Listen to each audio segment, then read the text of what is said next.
Hello दोस्तों, आज explain करेंगे हम अधूरा सीरीज़ के एपिसोड 3 को। सीन स्टार्ट होता है क्लासरूम में, जहां सार्थक वेदांत से डरा हुआ बैठा था।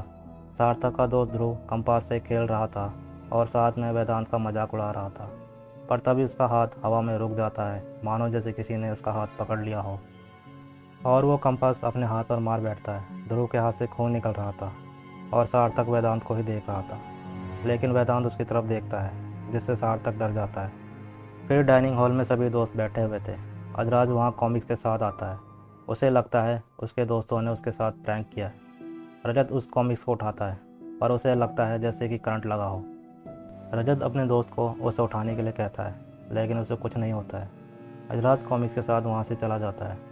बाहर मालविका आकर अजराज से मिलती है। अजराज उससे निनांत के बारे में बात करता है, पर मालविका उसे भूल जाने को कहती है। अजराज से 15 साल पहले एक गलती हुई थी, जिसका दोषी वो अभी तक अपने आप को मान रहा था। इसलिए वो निनांत को ढूंढकर उससे माफ़ी मांगना चाह रहा था। अजराज सुप्रिया से मिलता है और उसकी हेल्प मांगता है। स्कूल रिकॉर्ड में निनांत का एड्रेस या फ़ोन नंबर ढूंढने के लिए इधर सार्थक मेडिकल रूम में आता है और मिस से कहता है ध्रुव ने ये नहीं किया। लेकिन जब वो वेदांत को देखता है, वहाँ से डर कर भाग जाता है। उधर रजत सुयस के कमरे के बाहर खड़ा था और उसे आवाज़ दे रहा था, लेकिन अंदर से कोई आवाज़ सुनाई देती है, जिसके बाद रजत वहाँ से चला जाता है और अपने दोस्तों के पास आता है और उन्हें बताता है कि सुयस नहीं मिला।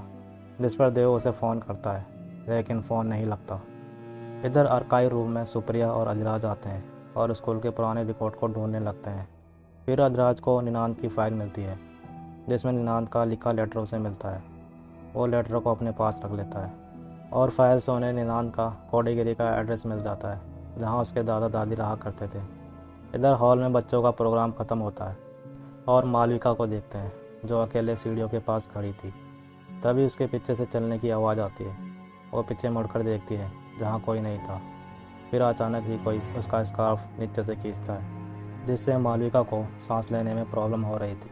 मालविका नीचे देखती है, पर वहाँ कोई नहीं था।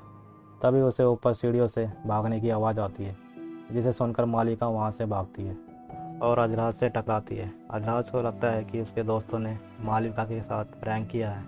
फिर वो निनांत का लेटर उसे दिखाता है, जिसमें लिखा था कि उसके दादाजी अचानक बीमार पड़ गए हैं और उसके पेरेंट्स ने रिक्वेस्ट की है कि उसे रात की बस से कोटागिरी भेज दें, और बस में बैठाने की जिम्मेदारी कोच ब्यास को दी है, जिन्होंने लेटर पर साइन किया है। अजराज आगे कहता है कि अगर उसके दादाजी बीमार थे तो वो मुझसे कहता, जिस पर मालविका इससे कहती है, पर तुम दोनों के बीच तो लड़ाई हो गई थी, शायद इसलिए उसने तुमसे बात नहीं की।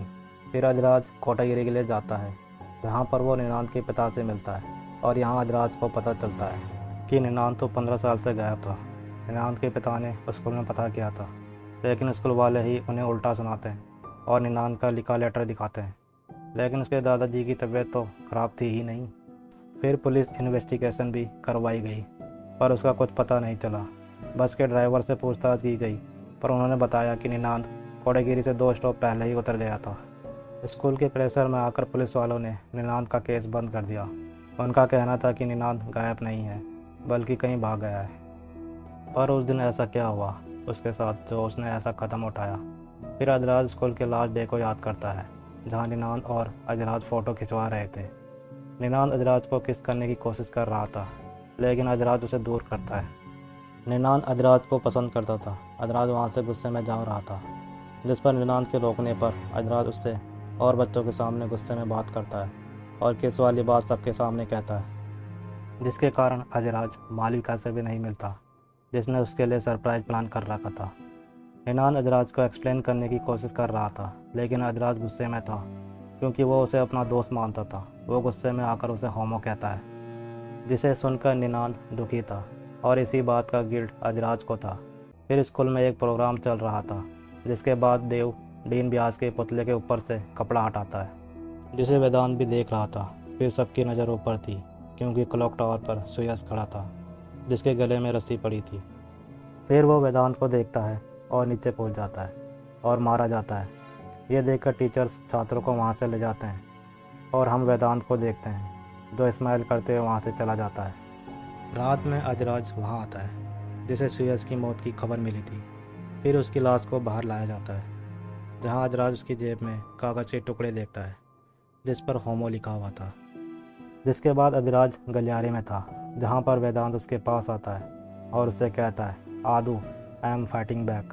और गलियारे में लाइट फ्लिकर होने लगती है और ये सुनकर अधिराज बेहोश हो जाता है और थर्ड एपिसोड यहीं ख़त्म होता है।